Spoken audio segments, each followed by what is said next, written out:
And then when you go, I don't know the word in English for that way. The perks of being a polyglot.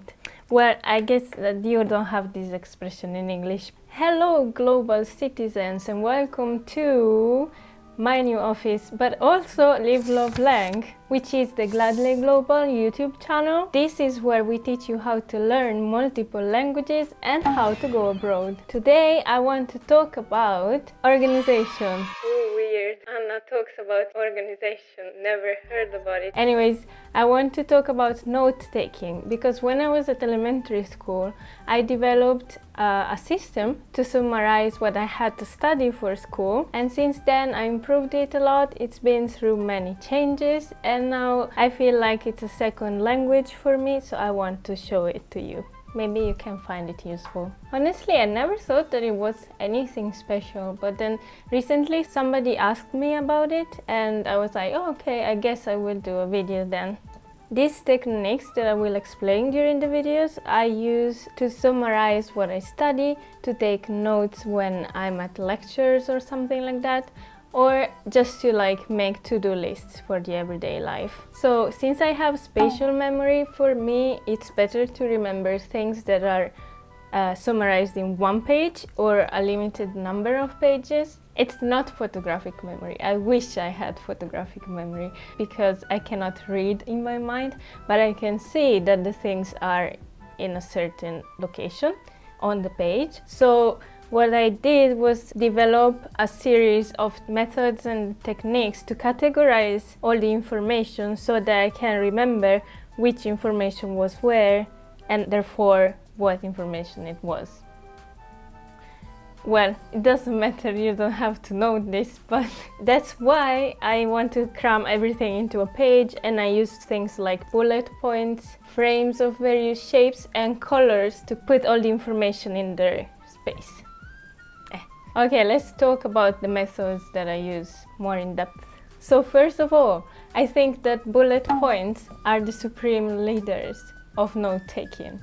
Fight me. Why? Let me tell you. When you write a bullet point, then you write stuff, and that's all stuff that is about a specific topic. When you start a new bullet point, then you change topic, and it's very clear for you that the first one is one topic and the second one is another topic. Also, I like, of course, that they're very compact, so it's easier to make bullet lists stay in a page instead of other methods. So what do I mean by versatile anyways? I mean that the actual bullet points, you don't have to write a point all the time. You can use different symbols to indicate different things. So for example, I use stars for main topics, and then the level under that will be the points, and then the level under that will be the dash. So I know what everything is referring to at all times. I will make an example. So if you take the topic animals, there are adorable ones and there are scary ones. Adorable ones can be cats or dogs, for example, and scary ones can be crabs or sharks. I don't know why I'm explaining to you how bullet points works. So what do you write next to the actual bullet points? Ideally just a word, like in the example of the cats and dogs. I will make all the examples about cats, I don't care. Anyways, it's not always possible to summarize a concept with one word. So when you have to write longer explanations, I recommend not to use grammatically corrected sentences. In note-taking, nobody cares about words like the, because, therefore, so don't use them. Instead, use quick symbols. The most important symbol for me is the arrow. I have two kinds of arrows. The first kind of arrow is the normal arrow, and I use that. It's just a short one and it means and so, and then, something like that. And it's just a short one, like between two sentences. It's made to connect the two sentences. Otherwise, if you make it a little longer, it means like, oh, also look this thing, or something like that, to connect two topics that are far away in the page. So one example of how I would use this arrow is like this. Cat eats and so sleeps, and then eats and so sleeps, and so on. And when the arrow is longer and it means like, oh, look here, it could be like connecting the cat that we were talking about before to this one. So you can say, oh, talking about cat, you know that cat eats and sleeps.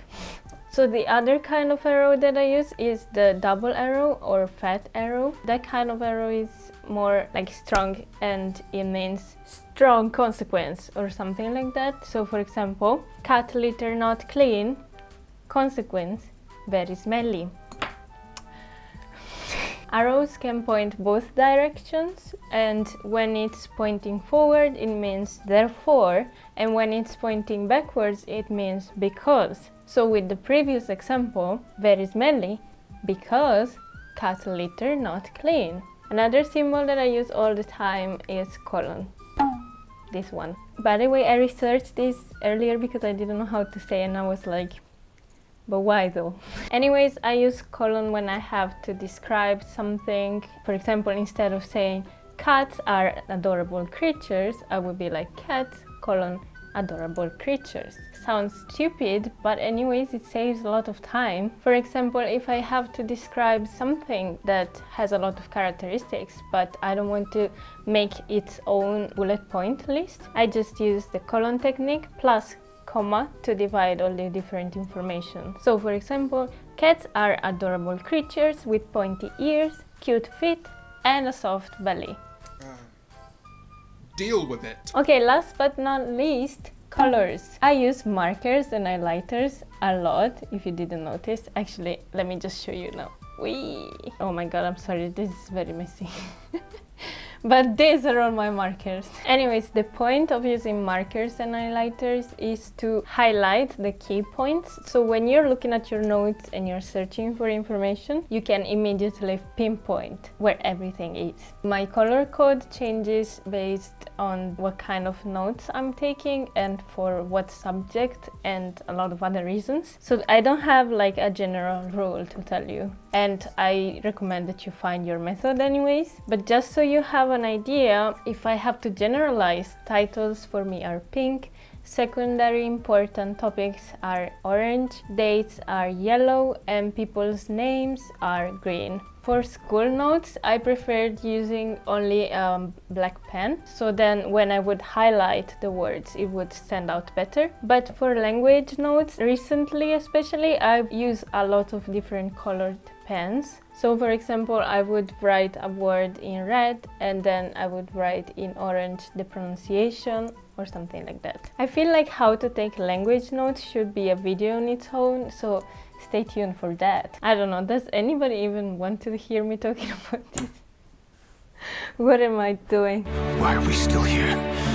It's fine. Anyways, if you're interested in organization, I think you will be interested in our printables. They are cute and useful, and you can find them at our website gladlyglobal.com. Link is in the description down below. That's it. Thank you for watching and see you soon. Bye!